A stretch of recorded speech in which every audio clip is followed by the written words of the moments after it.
পুলিশের সাবেক মহাপরিদর্শক চৌধুরী আব্দুল্লাহ আল মামুনের দেওয়া জবানবন্দি ৬ পর্বের ধারাবাহিক প্রতিবেদনের আজ থাকছে তৃতীয় পর্ব। ৪ আগস্ট শেখ হাসিনার ২ বৈঠক।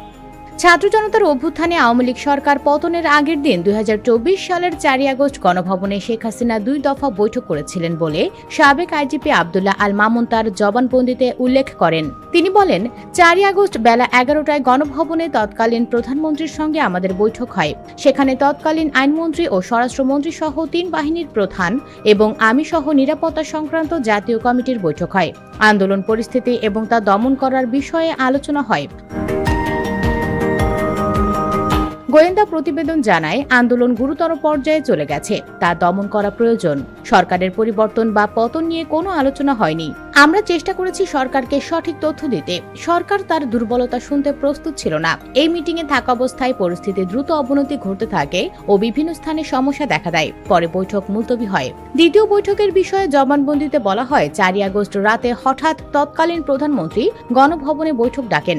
গণভবনের রাত ১০টার দিকে বৈঠক হয়। তৎকালীন প্রধানমন্ত্রী তার বোন শেখ রেহানা, তৎকালীন স্বরাষ্ট্রমন্ত্রী আসাদুজ্জামান খান কামাল, আইনমন্ত্রী আনিসুল হক, ৩ বাহিনীর প্রধান, র্যাবের ডিজি ও আইজি হিসেবে আমি উপস্থিত ছিলাম। জেনারেল মুজিব উপস্থিত ছিলেন বৈঠকে। সেখানে খোলামেলা কথা হয়। এসবির প্রধান মনিরুল ও ডিজিএফআই এর ডিজি বাইরে ছিলেন।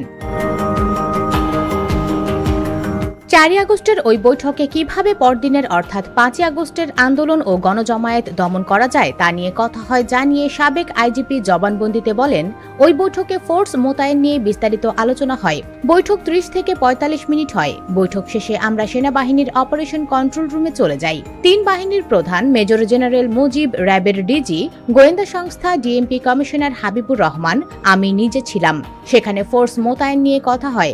বৈঠক প্রায় রাত 12:30টায় শেষ হয়। বৈঠকে ঢাকা শহর, ঢাকার প্রবেশ মুখে কঠোর অবস্থান নেওয়ার সিদ্ধান্ত হয়। তবে বিস্তারিত কোনো আলোচনা হয়নি। পুলিশ সেনাবাহিনীর সঙ্গে সমন্বয় করে কাজ করবে বলে সিদ্ধান্ত হয়। US Bengal Bangladesh report.